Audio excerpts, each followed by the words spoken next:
अब जो ये पितृ विद्या है, इसके संदर्भ में जो प्रजापति का स्वरूप है वह और भी व्यापक हो जाता है, क्योंकि पितरः, जो पितर हैं वह केवल दिवंगत पूर्वज नहीं, अपितु जीवन परंपरा, संस्कार परंपरा तथा सांस्कृतिक उत्तराधिकार के संवाहक माने गए।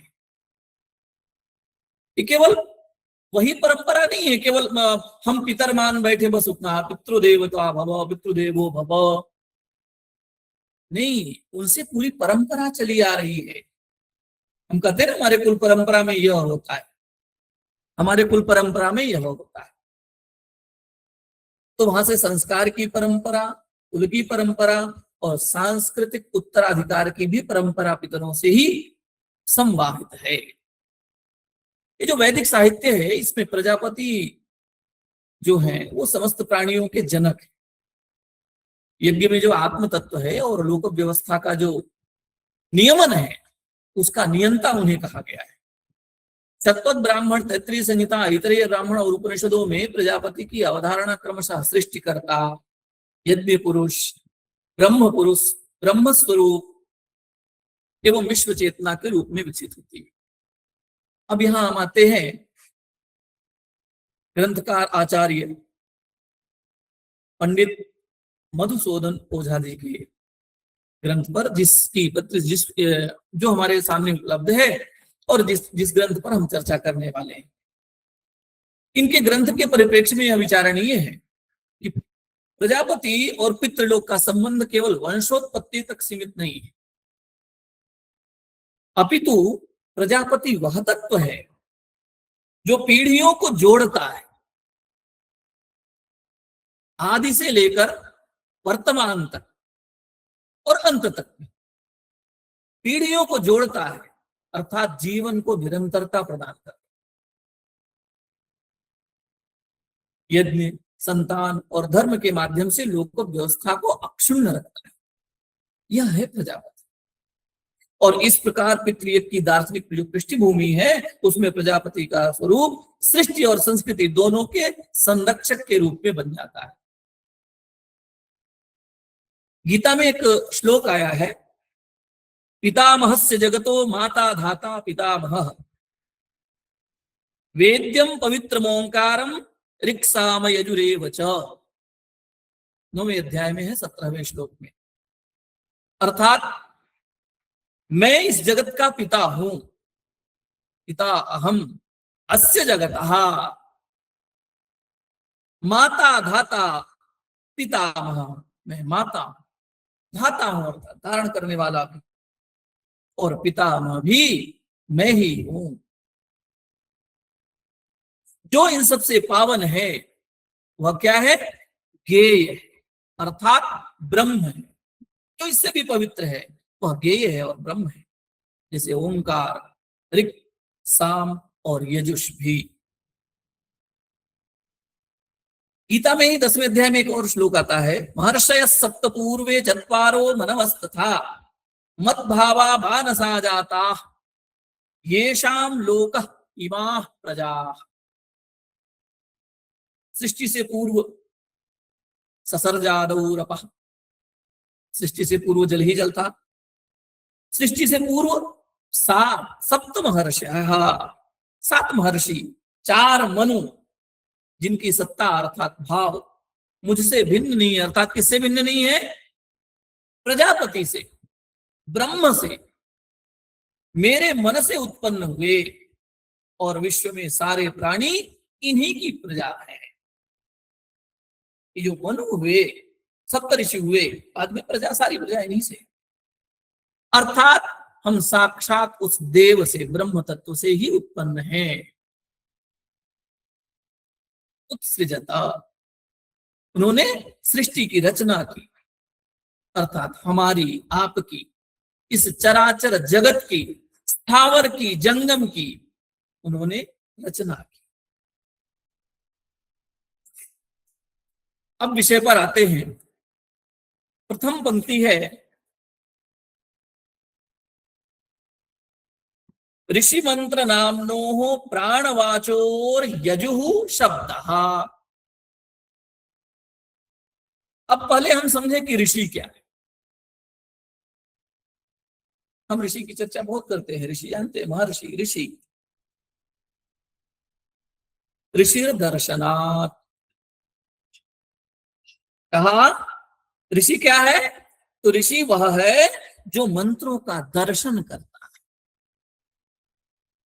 फिर आगे कहा स्तोमान ददर्श इति औपमन्यवः।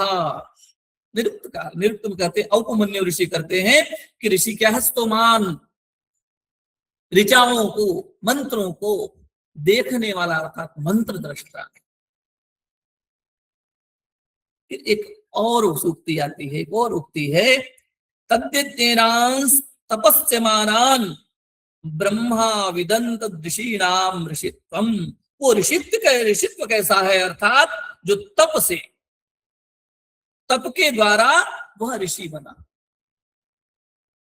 तप के द्वारा उन स्तोत्रों को, उन मंत्रों को देख पाया, वह ऋषि, वह ऋषि का ऋषित्व है।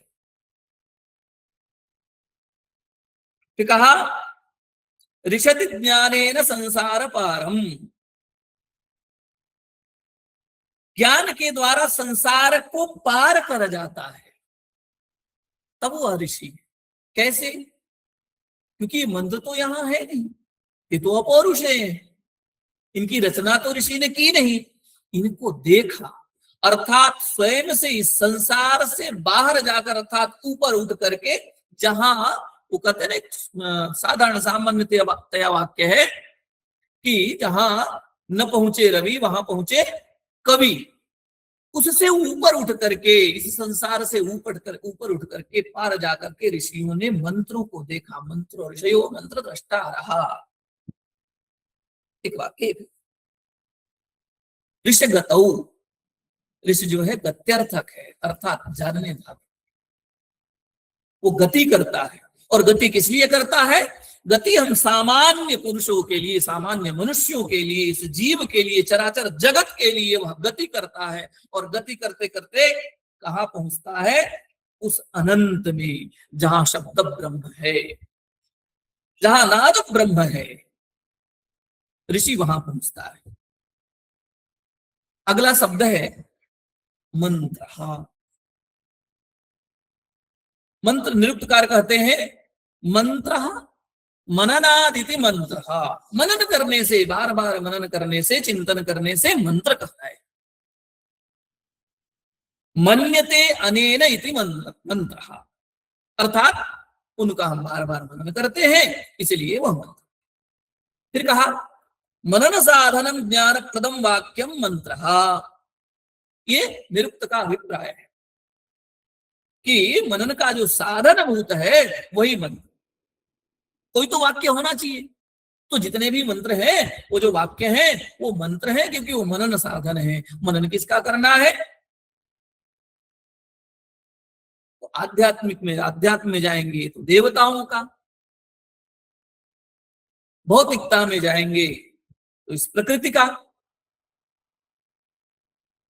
और यदि उसका अर्थ देवताओं से संबंध करेंगे तो देवता।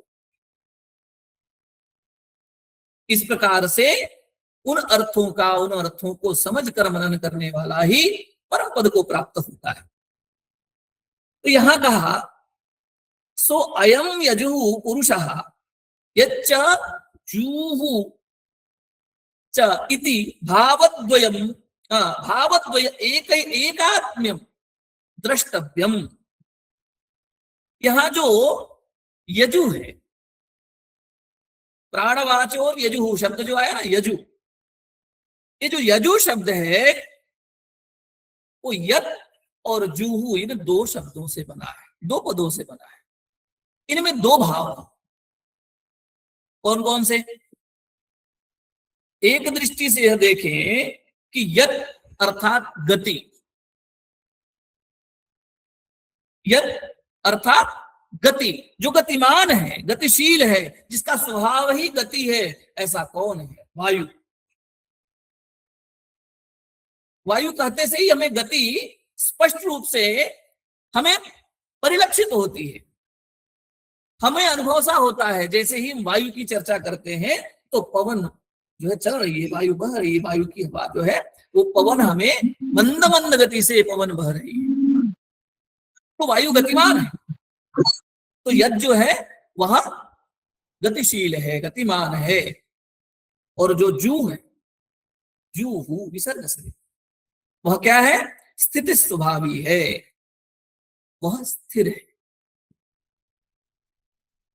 जब हम भी गति करेंगे, अर्थात यदि जूहू भी गति करेगा तो वायु की गति पता नहीं चलेगी।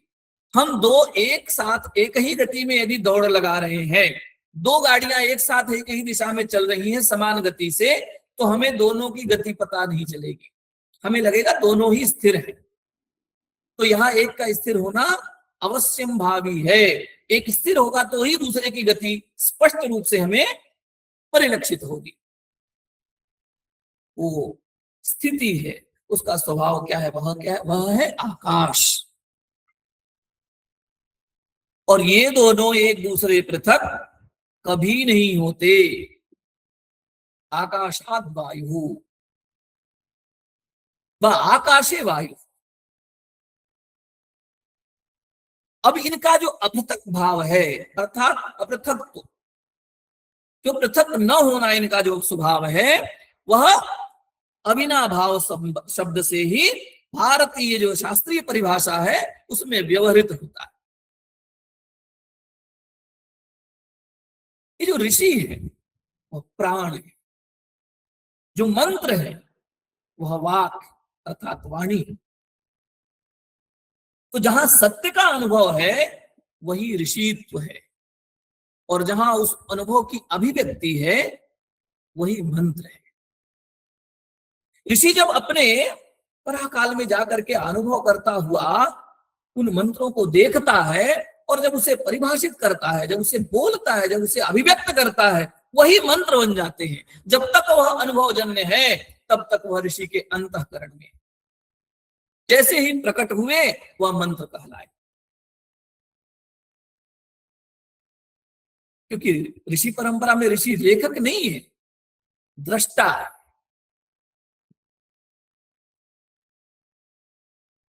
अब आगे कहा कि जो यजु है इन दोनों से मिला हुआ, यज्ञ बता दिए जो गतिशील है, वायु है, जू जो स्थिर है, आकाश है, और जो यजु है इन दोनों का निश्चित स्वरूप अविभाज्य, वही ब्रह्म। जो दोनों को मिलाने वाला है, दोनों को एक करने वाला है, दोनों से उत्पन्न जो है, अर्थात दोनों में जो है और दोनों जिसमें है वही ब्रह्म है।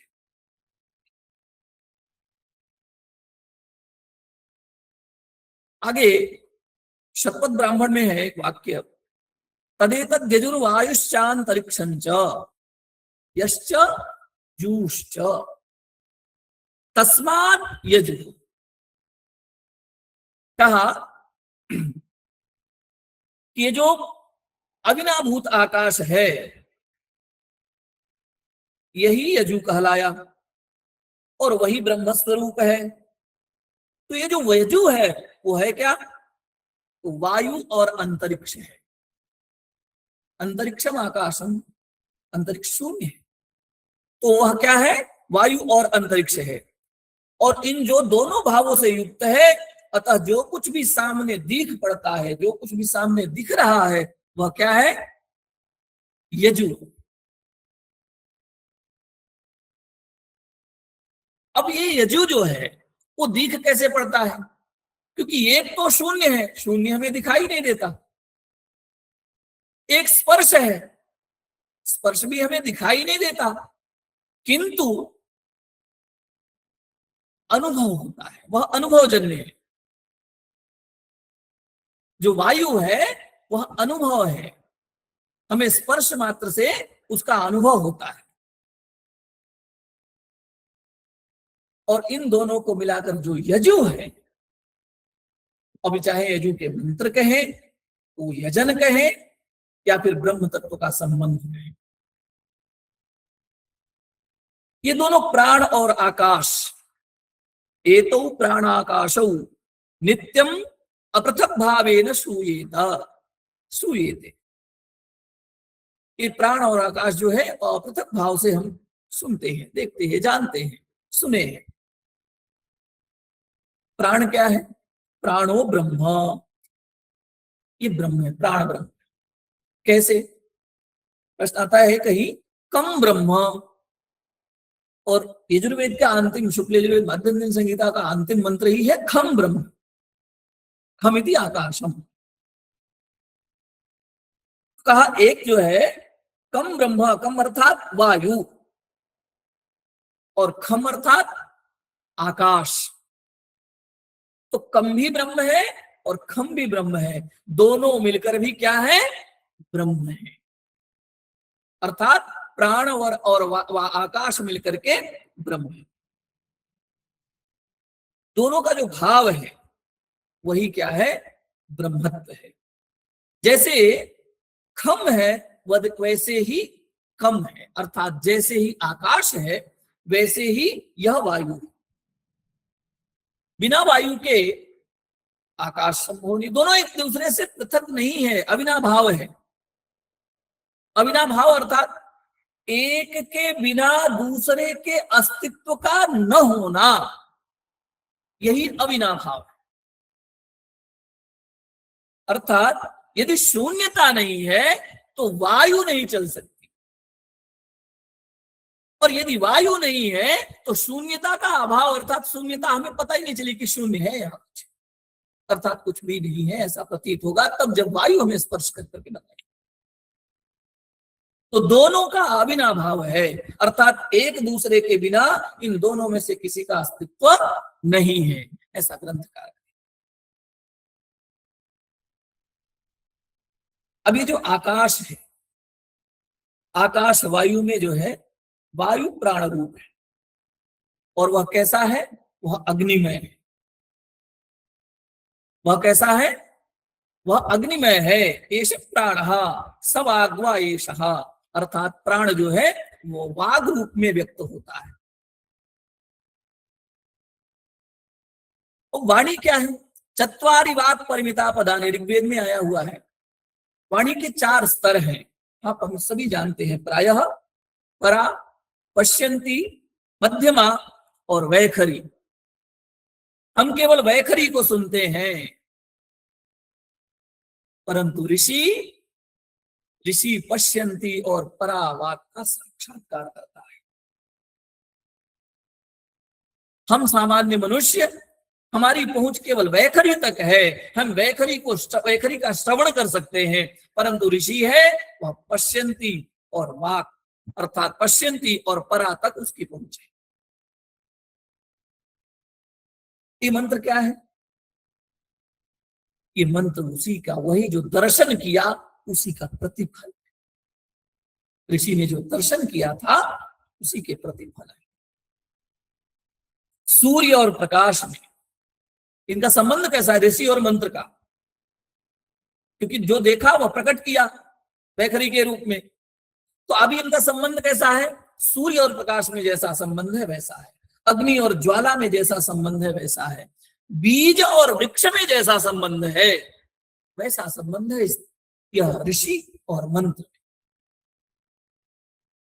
ऋषि सत्य का दर्शन करता है और मंत्र उसी दर्शन का शब्दात्मक रूप है। जब हम कुछ देखते हैं, हम गए महाकाल लोक देख करके आए, हम जब उसे व्यक्त करते हैं, हम अपने शब्दों में व्यक्त करते हैं, हमने दर्शन किया वह सत्य है, हम जो व्यक्त कर रहे हैं वह क्या है? मंत्र है। ऐसे ही जो ऋषि ने देखा पश्यंती से परारूप में, उस परावस्था में उनको जब व्यक्त किया वह मंत्र कहलाए।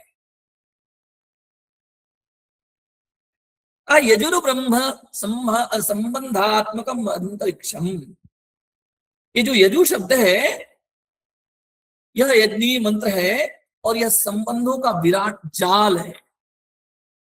यजु जो शक्ति है, यजु में वह शक्ति है जो पृथक तत्वों को जोड़ती है। कैसा? जैसे विश्व का कोई भी पदार्थ अकेला नहीं है,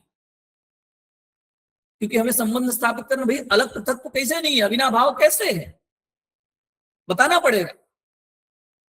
जैसे सूर्य पृथ्वी से जुड़ा है, पृथ्वी वनस्पतियों से जुड़ी है, वनस्पतियां प्राणियों से जुड़ी हैं, प्राणी समाज से जुड़े हैं, और समाज पुनः प्रकृति से जुड़ा है। ये जो संपूर्ण संबंध तंत्र है, यही यजु है, यही वायु और आकाश है, यही अग्नि और ज्वाला है। दूसरे पद में कहते हैं, एक और उदाहरण देते हैं कि जो प्राणावा एते ऋषयः, स्पष्ट कहा कि जो प्राणार्थक ऋषि शब्द है, एवं एवं ब्रह्म स्वरूपिणी सोम रूपा, इस विश्वव्यापिनी जो वाक है, उसमें ही ये सारा जो है विश्व अंतर्निहित है, क्योंकि इसके बिना कुछ भी संभव नहीं। इसलिए हम ब्रह्म शब्द ब्रह्म कहते हैं, क्योंकि बिना शब्द के सत्ता है ही नहीं।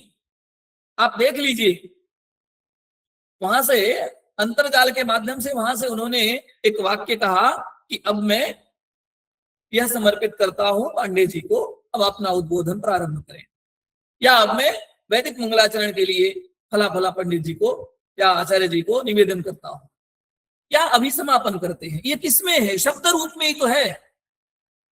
वह आप यदि ऑफिस में है तो वहां एक लेटर टाइप होता है, आदेशात्मक, कल से सबको ये करना है,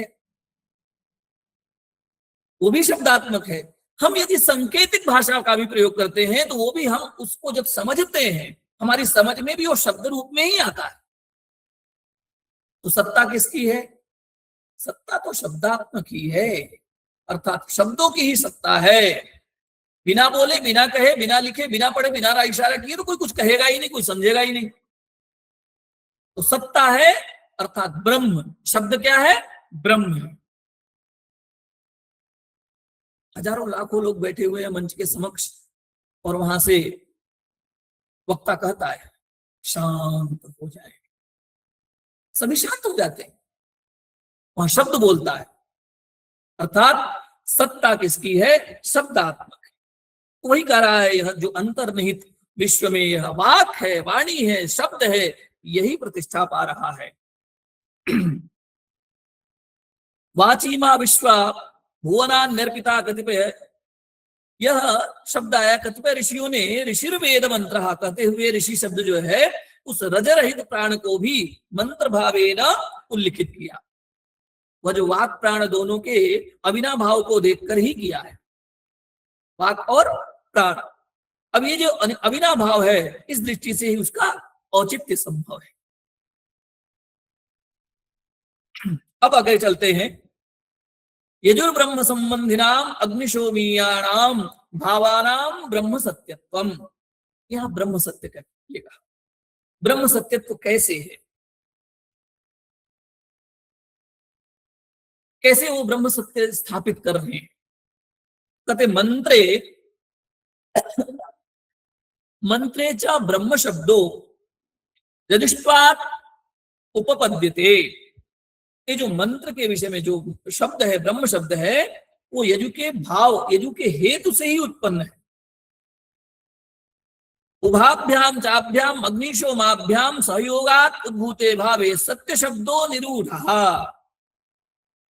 ये जो इन दोनों में अग्नि और सोम के सहयोग से ये जो समुत्पन्न पदार्थ है,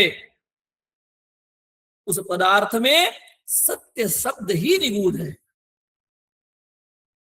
इन दोनों में, अग्नि और सोम में, अग्निशोमी कहा ना, इन दोनों में भाव जो है वो ब्रह्म सत्य शब्द है। ब्रह्मत्व, ब्रह्म सत्य, ये निरूढ़ है। और यदि निष्केंद्र होता है अग्नि सोम सहयोग से, जो तो केंद्रबद्धता हो जाती है दोनों के सहयोग से, केंद्रबद्ध को ही क्या कहा जाता है? सत्य।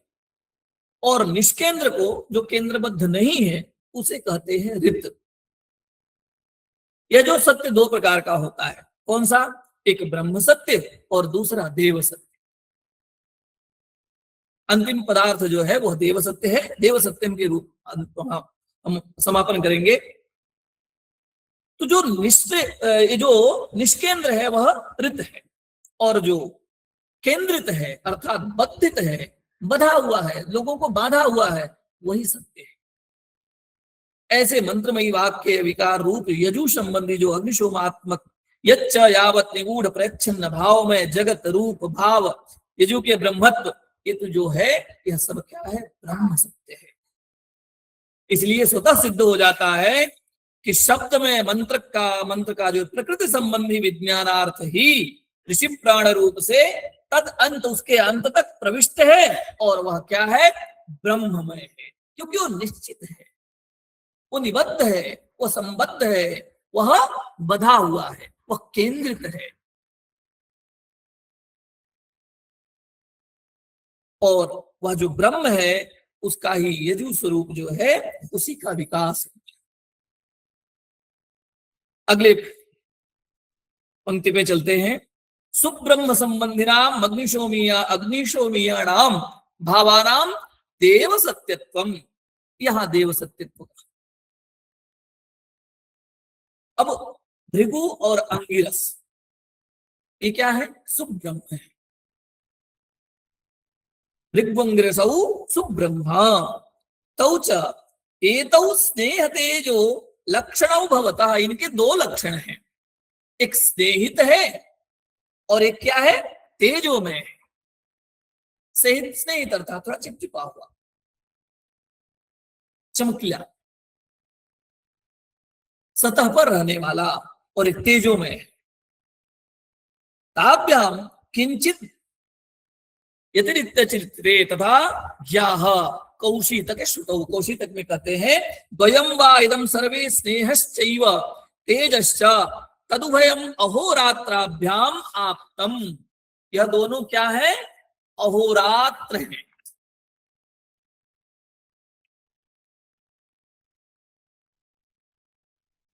कहा स्नेह और तेज ही जगत रूप का भासमान दृश्य है।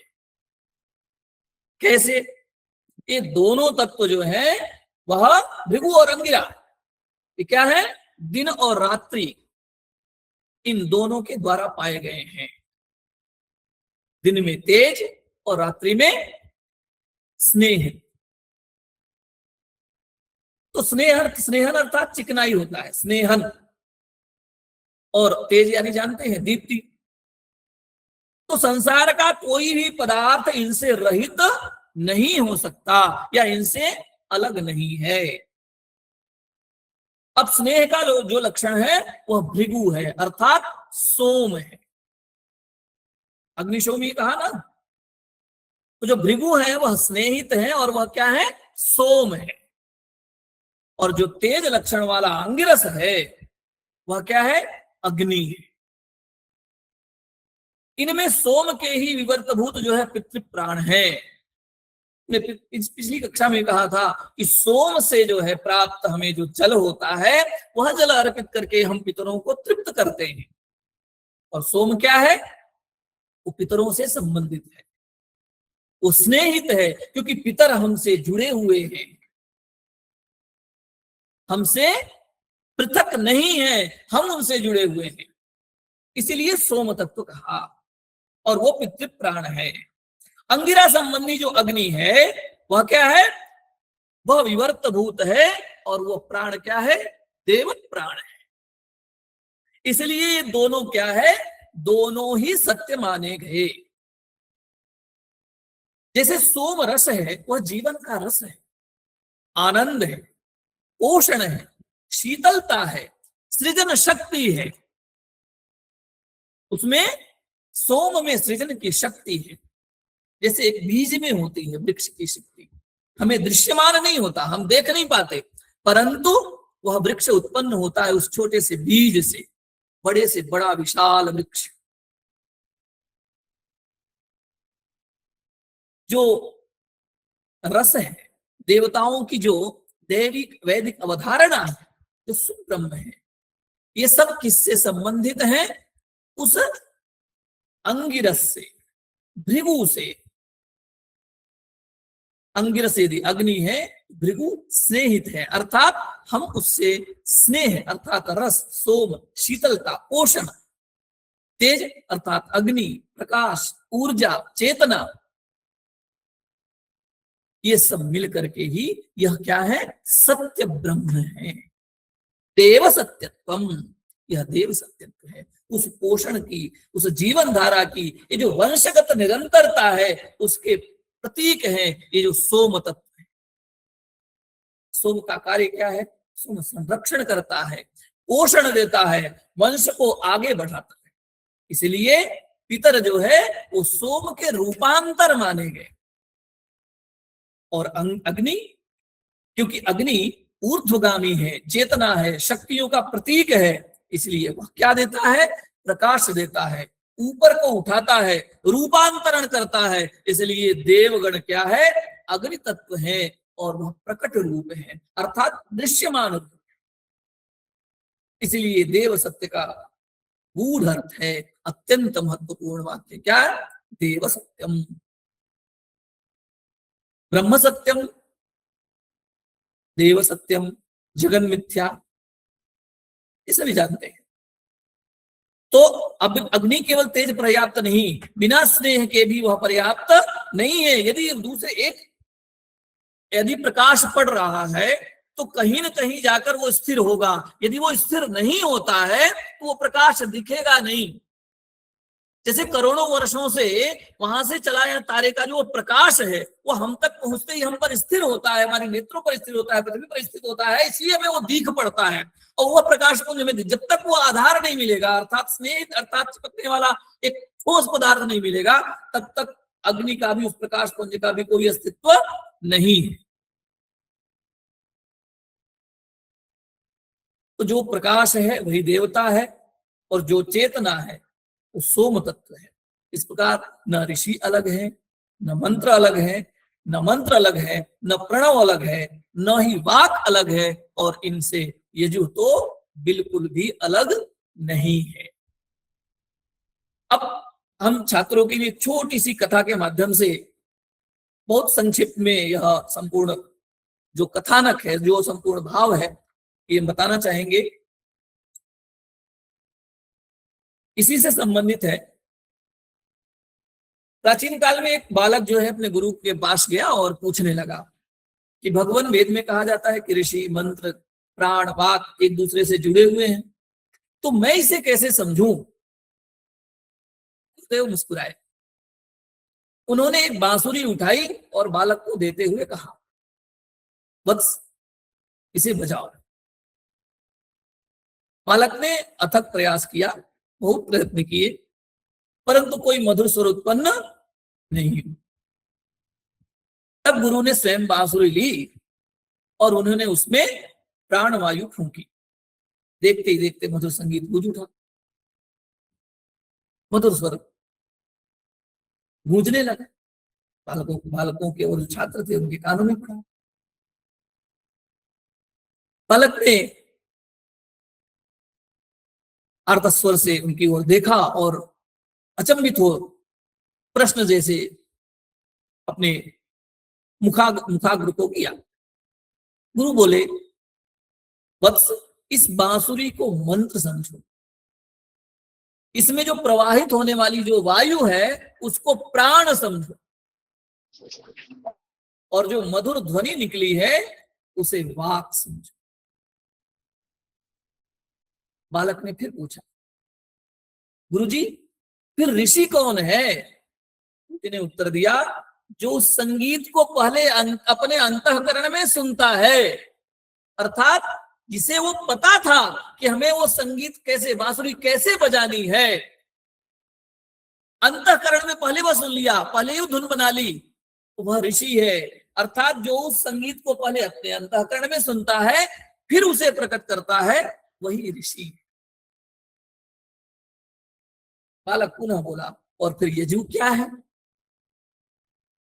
तो गुरु के समीप खड़े हुए जो झाड़ पत्ते थे, वृक्ष थे, उनको संकेत करते हुए गुरुजी बोले, देखो ये बांसुरी किससे बनी है, ये बांस से बनी हुई है।